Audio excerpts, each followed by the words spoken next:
Hey everyone, welcome back to Brewbound's ongoing coverage of how the beer industry is responding during the COVID-19 pandemic.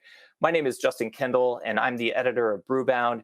And joining me today via Google Hangout is Fran Caradonna, the CEO of Schlafly Beer maker, the St. Louis Brewery. Fran, how you doing? I'm doing fine today, Justin. How are you doing? I'm doing all right. And it's good to hear that you're doing fine because you're just a year and not even a year. Like, I think you're at 11 months now since it's Yeah. June 1st today when we're recording this into the CEO role.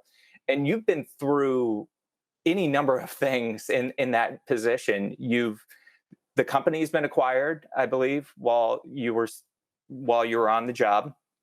You guys acquired a smaller brewery location called Trailhead Brewing Company, and now we're in the middle of a global pandemic. Who'd And have thought? who would have thought? Really, like as far as like the entire on-premise or nearly the entire on-premise getting shut down. Schlafly opens Schlafly operates two taproom locations, and now the Trailhead location that you guys have just opened up in the last couple of weeks. So I want to know how has Schlafly been adapting through this last what is it, like 12 weeks that we've been Yeah. through? Yeah. Yeah. Well, the beer production business has remained steady. Our wholesalers are still selling beer to off premise, and you've seen the numbers, I'm sure. Off premise sales are huge. People have not stopped consuming craft beer or really any other alcoholic beverages, which is typical based on history. Um, and in many cases, I think the off premise sales have made up for on premise. So we've been brewing and packing a lot of beer and shipping a lot of beer to our wholesalers. We are down slightly. I think wholesalers as a group were very careful with their inventories once COVID hit. They didn't want to get caught too long on anything. So some of our shipments were down just a hair, but we're looking to end our shipments to wholesalers not too far below what we projected for 2020. So that part of our business is steady and stable. We've been fortunate not to have any cases of COVID in our production facility or in our company for that matter so far. And so, with some added precautions around the virus itself, our production and selling team has continued to do what they always did. Where we've really been affected is in our pub operations. Yeah, as so many of the craft brewers have been that sell through their own four walls. So I'd like to know what kind of pivots you've been forced to make in these 12 weeks or so. What have you found that has worked? What have you found that you tried and maybe failed fast at and was like, let's move on here. What's been sort of the lifelines for Schlafly here? Well, we were forced to shut down on March 19th, I believe it was the last day that we operated. And so all of our three restaurants were closed. And we quickly got into to go food. I mean, we've always offered to go food, but we promoted to go food. One of the key differences, I think, was when we were able to create online ordering, which we did not have prior to the virus shutdown. And this way, uh, before that, people had to call in and order and then come pick it up. But the online ordering has been a bit of a game changer. It's just easier for consumers to do. They go online, they look at it, they place the order, they pay online, and then they just drive through and pick it up. And, that's something I don't think is going to go away. I think that will be a bigger part of our business going forward than it ever has been, even as our regular business slowly comes back over the next months. So that's been an important piece. We took the opportunity in all three of our pubs to do some minor renovations and to keep our staff employed, um, doing some renovations, some deep cleaning, some painting, some repairs, that sort of thing that we might not have done, wouldn't have done while we were open. So we took some of that payment protection loan money and we used that to pay people to help spiff up our pubs. That's great. And so you're among the 81% of breweries that have received PPP loan money. That's right. Yeah. And so how impactful is that type of assistance? Well, it allowed us to the room to make those kinds of decisions. It gave us some time and space to make sure we could pay our people to think through this problem and address this problem and say, okay, how are we going to solve this? Back in January, when you acquired the Trailhead Brewing Company location, I'm guessing the pandemic was not on Schlafly's radar at that time, was it? No, we were not thinking about the coronavirus at all in January. We had been working on the purchase of Trailhead since October, November, and it was all very quiet. The owner, Bob Kirkwood of Trailhead, wanted to be sure that none of his staff found out before he was ready to tell them. He didn't want to lose anybody. He didn't want to scare anybody, and it worked out perfectly. We closed the deal at 2:30 on January 15th, and we told his staff at 4 o'clock that afternoon, and then we ran Trailhead as Trailhead for the rest of January, all of February, and the first week of March. When the public found out that one of their favorite, most beloved brew pubs, the second or third, I think Trailhead was right behind Schlafly, opening up back in 1985. It had a 25-year history, and people loved Trailhead. And so what happened was everybody wanted to come visit one more time. And so we ran the pub for 6 or 7 weeks as Trailhead while we were planning all of the renovations that we were going to make. So we had a planned shutdown at Trailhead of about 3 weeks. We were going to close down the 9th of March and do a soft opening on the 25th or 6th and a grand opening on April 1st. And that was before we knew about the COVID virus. And so we shut down on the 9th of March and then didn't get to open up until, just a few weeks ago. So how did you alter the plans for the space with everything we know now about the COVID-19?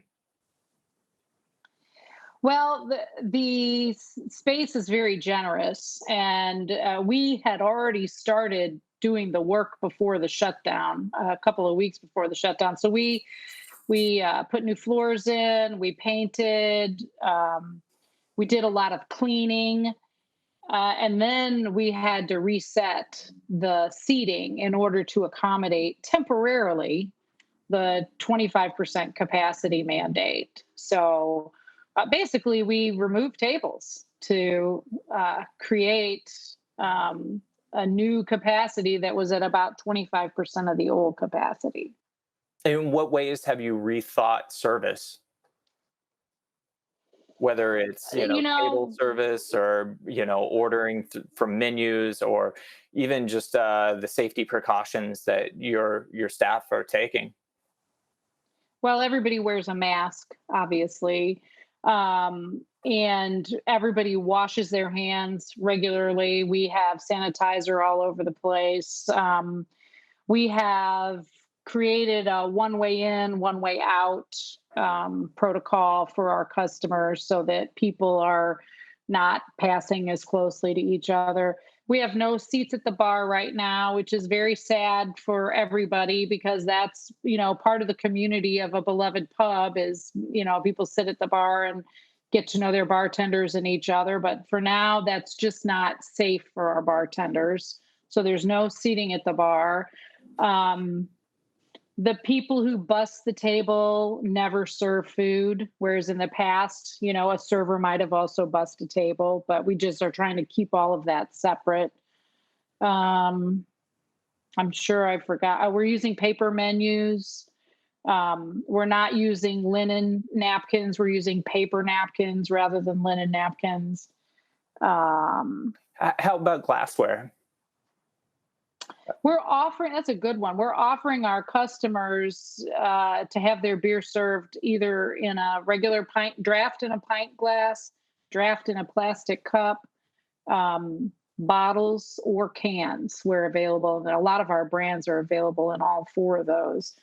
Um, so far, we're finding the customers that are coming out um, want draft beer served in a glass. And so that's what we give them. But it gets to be their choice. We're making it their choice. So, how difficult is it to make a 25% capacity limit profitable? How do you make that math work? Yeah, it's challenging for everybody. We're very fortunate in that our pubs are all fairly large to start with. So, for example, Bankside in St. Charles seats about 400. So, 25% of that is 100. That's a little bit easier than if you had a much smaller restaurant and you could only seat 10 or 15. The other advantage that we have is that we have three pubs that are sharing the overhead services like accounting and HR, and some of our buying we're able to do more carefully. So um, it is not sustainable long term. Clearly, nobody would run a restaurant at 25% capacity for long. But for us, it is worth doing in order to keep our people employed, in order to contribute a small amount of gross profit to the company overall. And also there are customers who are ready to come back out. I find it's a very personal choice on the part of consumers. People that people have very different assessments of the risk. They have very different health situations. For some people, they're have a higher risk, or they have a loved one who's a higher risk, and they're more careful. Others are not. Um, and our philosophy has kind of been when the customers are ready to come back, we'll be here and we'll be a safe place for them to come. So um, I think the most important thing that I've said to my staff, as a team, we have to do two things. We have to be really flexible and we have to be really alert. The customers will tell us what they want if we pay attention to them. And then we have to really, be flexible and nimble and willing to shift and change and do things a different way, and try things that don't work, maybe. Um, so anyway, that's I think what everybody has to do right now. Right. Well, and your locations have been open for, I believe, a couple of weeks now. Is it? Yeah, we've had 2 weekends under our belts now. So A couple of questions off of that. How close do you get to that 25% limit? Are people coming out? And what have you learned in those couple of weeks that, you might be able to tell somebody else who's in a state that is just starting to reopen, or, a brewery that's on the line of, well, I'm thinking about reopening, but, I'm not sure yet. So, what type of learnings can you, offer them? I think it depends on the location. We have three locations. One is in a downtown urban space, one is in a inner suburb, and one is in an outer suburb. And all three are very different. And the one in the outer suburb has bumped up against the 25% capacity more times than the other three, and the urban one has not gotten close to bumping up to getting to the 25%. And I think that has to do with the fact that the pub in the urban area is surrounded by a lot of businesses where nobody's coming to work anymore. Everybody's working from home. It's not as residential. It's near the baseball arena and the hockey arena, and none of that stuff is happening right now. So people aren't coming downtown as much. Um, so I think that is what I would say is look at your neighborhood and wonder whether people are around. the folks who have come in are very grateful for the things that we're doing to keep them safe and to keep our employees safe. They recognize that, well, it's just as important to us to keep our employees safe as it is to keep them safe and healthy. And they're very grateful. They're tipping very well these days. Customers are, very grateful and very, very friendly, showing that with their tips. Um, People love to be outside. That's the other thing that we're seeing. The fresh air is very attractive. We'll see what happens when we get into a hot, humid St. Louis summer. If people still want to be outside, but right now, people are tending to sit outside. I think there's a perception and probably a reality that it's safer to be outside, but they're sitting inside too. You know. Mhm.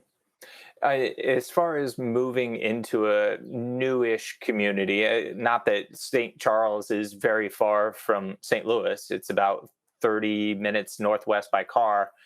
Yeah. But you're trying to engage a new community that you haven't had a brick and mortar space in before.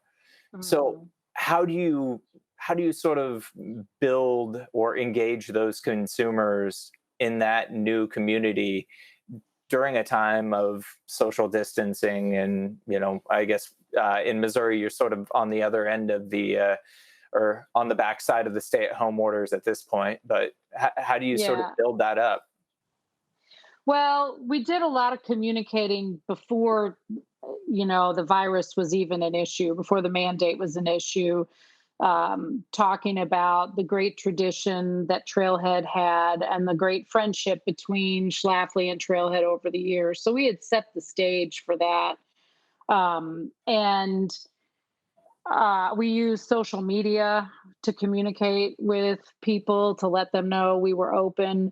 Um, we kept some Trailhead favorite menu items on the menu as a tribute to that. All of the staff is original Trailhead staff. Everybody stayed, and we're very happy to have those people as part of the Schlafly family. So we kind of felt like consumers got the best of both worlds. They got the Schlafly beer that they know and love and have been supporting over the years, and they also got to have the Trailhead folks that they've known and loved for years as well. So um, it worked out to be a good option for both.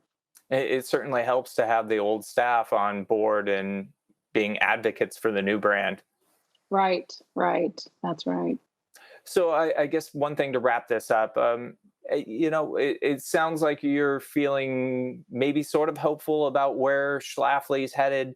If you look in your crystal ball, and we're talking in, I guess it's June now. If we're talking in June, and you're on the verge of year two as CEO, where's Schlafly? Where's the company? How are things going? We're fortunate to have 28 years of history, almost 29 years of history. And, this company is going to get through this. We have the wherewithal. We have three pubs. We have strong brand identity in our local neighborhood. It's not going to be pain free. I'd be lying if I didn't tell you how disappointing it is that we won't be able to do the things in 2020 that we thought we were going to be able to do. I mean, I think some of what all of us have felt, maybe, not just as a craft beer community, but maybe the world, is a sense of grief for what we thought was going to happen that isn't going to happen. Um, but, I don't like to spend a whole lot of time looking backwards, and looking forward. We just have the opportunity to build a sound company in this new reality. And as long as we remain alert and flexible, we have the tools we need to do that. So, yeah, I'm optimistic. What it looks like, I don't know. How fast we get back to normal, I don't know that either. But I know that we'll get through this, and the Schlafly spirit will remain intact.